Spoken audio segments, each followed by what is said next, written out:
लक्ष्य the goal achiever. नमस्कार, स्वागत है आपका आपके अपने YouTube चैनल लक्ष्य द गोल अचीवर में। मैं हूं सुधांशु तिवारी और हाजिर हूं आपके सामने एक नया सेशन लेके, जिसमें आज हम बात करेंगे डीएलएड 2018 के फर्स्ट सेमेस्टर में सामाजिक अध्ययन का पेपर किस प्रकार से आया था। आज हम पूरे प्रश्न पत्र का एक बेहतरीन हल निकालेंगे, जिससे कि अगर आपको आने वाले डीएलएड, बीएड या टीचिंग से संबंधित किसी भी एग्जाम में पार्टिसिपेट करना है, चाहे आपको इवन एकेडमिक एग्जाम में ही पार्टिसिपेट करना है, तो उस लिहाज से आपके लिए सेशन बहुत ही इंपॉर्टेंट हो जाता है। तो आशा करते हैं कि आप लोग सेशन को बिना स्किप किए पूरा देखेंगे। तो चलिए शुरू करते हैं। उससे पहले जो लोग चैनल पर नए हैं वो चैनल को सब्सक्राइब कर लें और बेल आइकन को प्रेस कर लें, जिससे कि इस प्रकार की वीडियो जब भी इस चैनल पर आए तो आपके पास नोटिफिकेशन जाए और आप वीडियो को देख सकें। इस चैनल पर डीएलएड फर्स्ट सेमेस्टर के लगभग सभी विषयों के प्रीवियस ईयर के प्रश्न पत्र अपलोड हो चुके हैं। बहुत सारे विषय के बहुत सारे टॉपिकों के वीडियो भी हैं, तो आप लोग जाइए उनको देखिए तथा ज़्यादा से ज़्यादा शेयर करिए। तो चलिए शुरू करते हैं आज का सेशन। सामाजिक अध्ययन का जो पेपर होता है वो 2 घंटे का होता है, 50 नंबर का होता है। पहले 15 क्वेश्चन आपके बहुविकल्पीय होते हैं, उसके बाद अति लघु उत्तरीय होते हैं जिन्हें मैक्सिमम 30 शब्दों में लिखना होता है, और लघु उत्तरीय प्रश्नों को 50 शब्दों में लिखना होता है। 2018 के पेपर में 4 क्वेश्चन इस प्रश्न पत्र में नहीं है, तो वो 4 क्वेश्चन मैं आपको लिख के या बोल के बताऊंगा। बाकी के सभी प्रश्न हैं, तो आप लोग चलिए ध्यान से सुनिएगा। पहला प्रश्न था, इतिहास घटनाओं एवं विचारों की उन्नति का सुसंबद्ध विवरण है। यानी घटनाओं एवं विचारों की जो उन्नति है उसका सुसंबद्ध विवरण है। ये कथन किसका है? तो ये कथन हमें बताना है, विचारों की उन्नति का सुसंबद्ध विवरण है। और इसका जो सही जवाब होगा, इतिहास घटनाओं एवं विचारों की उन्नति का सुसंबद्ध विवरण है, इसका सही जवाब है रैप्सन। ये इनका कथन था, रैप्सन का। अब बात करते हैं अगला क्वेश्चन। दूसरा क्वेश्चन है पूरा पाषाण काल की महत्वपूर्ण खोज क्या थी? पूरा पाषाण काल की सबसे महत्वपूर्ण उपलब्धि थी, तो इसका सही जवाब होगा आग की खोज।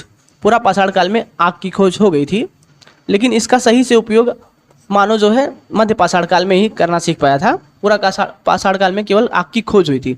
अब बात करते हैं तीसरे प्रश्न की। तीसरा प्रश्न है, नव पाषाण काल में कौन सी महत्वपूर्ण खोज हुई थी? यह प्रश्न इस प्रकार से भी पूछा जा सकता है कि पहिए का आविष्कार किस काल में हुआ था? तो नव पाषाण काल में पहिए का आविष्कार हुआ था, यानी पहिए का आविष्कार नव पाषाण काल में हुआ था, यानी नव पाषाण काल की सबसे महत्वपूर्ण खोज थी पहिए का आविष्कार होना। तो ये 2 काल जो है, पूरा पाषाण काल और नव पाषाण काल में, यही 2 महत्वपूर्ण आविष्कार हुए थे। पूरा पाषाण काल में आपका आग की खोज हुई थी और नव पाषाण काल में पहिए का आविष्कार हुआ था। अब चौथे प्रश्न की बात करते हैं, जो इस प्रश्न पत्र में नहीं है। चौथा प्रश्न था, महापाषाण से तात्पर्य क्या है? महापाषाण जो होता है इससे क्या तात्पर्य है? तो इससे तात्पर्य था आपका समाधियों से। समाधियों से महापाषाण से तात्पर्य होता है समाधियों से। यही 4 प्रश्न इस प्रश्न पत्र में नहीं थे, बाकी के हैं, तो अब आप लोग ध्यान से देखिएगा। 5वां प्रश्न है, साम का क्या अर्थ होता है? 5वां प्रश्न है, साम का अर्थ क्या है? पहला ऑप्शन है आपका यज्ञ, दूसरा मंत्र, तीसरा स्तुति या चौथा गान। तो साम का जो अर्थ होता है उसका अर्थ होता है गान, यानी गीत जिसे कहते हैं। तो साम का अर्थ होता है गीत। अब बढ़ते हैं अगले प्रश्न की तरफ। वेदांग कितने हैं? आपके ऑप्शन है 7, 6, 5, 3। तो वेदांग जो है मुख्य रूप से 6 वेदांग होते हैं, याद रखिएगा आप लोग। अब बढ़ते हैं अगले प्रश्न की तरफ। वैदिक ग्राम का मुखिया कहलाता है। 7वां प्रश्न है, वैदिक ग्राम का मुखिया कौन कहलाता था? तो वैदिक ग्राम का जो मुखिया है, आपके ऑप्शन है कुलप, ग्रामिक, ग्रामणी या विस्पति। तो जो आपका ग्रामणी यानी तीसरा आंसर है, यही सही होगा। वैदिक ग्राम का मुखिया ग्रामणी को कहा जाता था, तीसरा सही जवाब है। अब बढ़ते हैं अगले प्रश्न की तरफ। सिंधु घाटी के निवासियों का मुख्य भोजन क्या था? आपके ऑप्शन है गेहूं, चावल, जौ या उपरोक्त सभी। तो अगर आप लोगों ने सिंधु घाटी सभ्यता के बारे में पढ़ा होगा, तो सिंधु घाटी के निवासी ये सभी जो मुख्य भोजन था इनका गेहूं, चावल, जौ यानी उपरोक्त सभी मुख्य भोजन था, तो यानी चौथा ऑप्शन सही होगा। अब बढ़ते हैं अगले प्रश्न की तरफ। ऋग्वेद में अयश शब्द का प्रयोग हुआ है। बात करते हैं 9वें प्रश्न की कि ऋग्वेद में अयश शब्द का प्रयोग किसके अर्थ में हुआ है? तो पहला ऑप्शन है आपका सोने के अर्थ में, चांदी के अर्थ में, तांबे के अर्थ में या लोहे के अर्थ में। तो अगर हम बात करें अयश का, तो ऋग्वेद में जो अयश है इस शब्द का प्रयोग तांबे के अर्थ में हुआ है, यानी तीसरा ऑप्शन आपका सही रहेगा, तांबे के अर्थ में ऋग्वेद का प्रयोग हुआ है। अब बात करते हैं 10वें प्रश्न की, अधिगम पिटक किस बौद्ध संगीति में संकलित किया गया है? तो जो आपका अधिगम पिटक है ये आपके ऑप्शन है प्रथम बौद्ध संगीति में, द्वितीय बौद्ध संगीति में, तृतीय बौद्ध संगीति में, चतुर्थ बौद्ध संगीति में। तो अधिगम पिटक जो है ये द्वितीय बौद्ध संगीति में इसका इस्तेमाल किया गया था, यानी द्वितीय बौद्ध संगीति में अधिगम पिटक का संकलन है। बढ़ते हैं अगले प्रश्न की तरफ। 11वां प्रश्न है सौर मंडल का मुखिया किसे कहते हैं? तो आपके ऑप्शन है पृथ्वी, चंद्रमा, शनि या सूर्य। तो जो चौथा जवाब है सूर्य, सौर मंडल का मुखिया सूर्य को माना जाता है। अब बढ़ते हैं अगले प्रश्न की तरफ। विश्व का सबसे गहरा महासागर कौन सा है? ये प्रश्न अच्छा है कि विश्व का सबसे गहरा और सबसे लंबा महासागर दोनों एक ही है। इसका सही जवाब आप चलिए ढूंढते हैं। हिंद महासागर, प्रशांत महासागर, अटलांटिक महासागर या आर्कटिक महासागर। तो इस विश्व का सबसे लंबा एवं गहरा महासागर होता है वो है प्रशांत महासागर, यानी दूसरा ऑप्शन आपका सही है। विश्व का सबसे लंबा एवं गहरा महासागर है प्रशांत महासागर। अब बढ़ते हैं अगले प्रश्न की तरफ। नासा की स्थापना कब हुई थी? 1958 में, 1959 में, 1957 में या 1956 में? तो जो नासा की स्थापना है, ये चौथा ऑप्शन आपका सही है। नासा की स्थापना 1956 ईस्वी में हुई थी। अब बात करते हैं अगले प्रश्न की। नगर पंचायत का कार्यकाल होता है, तो ध्यान से देखिएगा। नगर पंचायत का जो कार्यकाल होता है, चारों ऑप्शन आपके हैं 3 वर्ष, 4 वर्ष, 5 वर्ष या 6 वर्ष। तो नगर पंचायत का कार्यकाल भी अन्य लोगों की तरह 5 वर्ष के लिए ही होता है। अब बढ़ते हैं बहुविकल्पीय प्रश्न का आखिरी क्वेश्चन है, नगर निगम का सर्वोच्च निर्वाचित पदाधिकारी कहलाता है। आपके ऑप्शन है सदस्य, अध्यक्ष, उपाध्यक्ष या मेयर। तो जो नगर निगम का सर्वोच्च निर्वाचित अधिकारी होता है वो होता है मेयर या चेयरमैन, जिसे कहा जाता है कहीं कहीं पे मेयर कहा जाता है नगर निगम के सर्वोच्च निर्वाचित पदाधिकारी को। बहुविकल्पीय प्रश्न आपके यहाँ पे समाप्त हो गए हैं। अब बढ़ते हैं अतिलघुत्तरीय प्रश्न की तरफ। अतिलघुत्तरीय प्रश्न आपका पहला प्रश्न है, कृषि का आरंभ किस काल में हुआ? तो कृषि का जो आरंभ है, 16वां प्रश्न, इसका सही जवाब होगा कृषि का आरंभ जो है नवपाषाण काल में हुआ था। कृषि का आरंभ याद रखिएगा आप लोग, नवपाषाण काल में कृषि का आरंभ हुआ था। कृषि का आरंभ जो है नवपाषाण काल में हुआ था। अब 17वां प्रश्न है आपका, मेसोपोटामिया किस भाषा का शब्द है? तो याद रखिएगा आप लोग, मेसोपोटामिया यूनानी भाषा का शब्द है। मेसोपोटामिया यूनानी भाषा का शब्द है जिसका अर्थ होता है जल का मध्य क्षेत्र, यानी जल के बीचों बीच का क्षेत्र, इसे कहते हैं मेसोपोटामिया। जल के मध्य का क्षेत्र वो होता है मेसोपोटामिया, और ये यूनानी भाषा का शब्द है। अब बढ़ते हैं अगले प्रश्न की तरफ। हर्यक वंश की स्थापना किसने की थी? 18वां प्रश्न है आपका, हर्यक वंश की स्थापना किसने की थी? तो हर्यक वंश की स्थापना करने वाले राजा का नाम था बिंबिसार। इन्होंने हर्यक वंश की स्थापना की थी। हर्यक वंश की स्थापना बिंबिसार ने की थी। अब बढ़ते हैं नंद वंश का अंतिम राजा कौन था?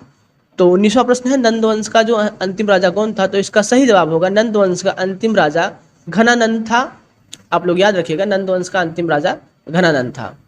अब बढ़ते हैं अगले प्रश्न की तरफ। 20वां प्रश्न है आपका, ग्रांड ट्रक रोड किसने बनवाया था? इंपॉर्टेंट क्वेश्चन है ये, कई बार रिपीट हो चुका है। ग्रांड ट्रक रोड किसने बनवाया था? तो इसका सही जवाब है शेर शाह सूरी ने ग्रांड ट्रक रोड बनवाया था। याद रखिएगा आप लोग, शेर शाह सूरी ने जो है ग्रांड ट्रक रोड बनवाया था। अगला प्रश्न है आपका, संपूर्ण वैदिक साहित्य की रचना किस समय काल के बीच में हुई? देखिए जो वैदिक काल का समय है वो याद रखिएगा आप लोग, इसकी जो जितनी भी रचनाएं हैं या वैदिक काल का जो समय है ये 1500 ईसा पूर्व से 600 ईसा पूर्व है। 1500 ईसा पूर्व से 600 ईसा पूर्व, तो जो रचनाएं हैं वो भी इसी काल में होंगी। तो वैदिक काल के जो समय है वो 1500 ईसा पूर्व से 600 ईसा पूर्व है, और इसकी जो रचनाएं हैं वो भी इसी समय काल में हुई हैं। अब 22वां प्रश्न है आपका, सिकंदर ने भारत पर कब आक्रमण किया? सिकंदर ने भारत पर कब आक्रमण किया? 22वां प्रश्न है आपका। तो याद रखिएगा, सिकंदर ने जो है 326 ईसा पूर्व में भारत पर आक्रमण किया था। अब बात करते हैं अगले प्रश्न की, यानी जैन धर्म के 5 अणुव्रत के नाम लिखिए। देखिए ये भी क्वेश्चन जो है 3-4 साल में रिपीट हुआ है। जैन धर्म और बौद्ध धर्म से बहुत क्वेश्चन आते हैं, तो इन सभी प्रश्नों को याद रखिएगा जो भी धर्म से संबंधित प्रश्न है। जैन धर्म के 5 अणुव्रत या इसे महाव्रत नाम से भी पूछा जाता है कि जैन धर्म के 5 महाव्रत या अणुव्रत बताइए। तो 5 हैं, सत्य, अहिंसा, आस्ते, एक होता है आस्ते, और अपरिग्रह, और लास्ट होता है वो आपका ब्रह्मचर्य।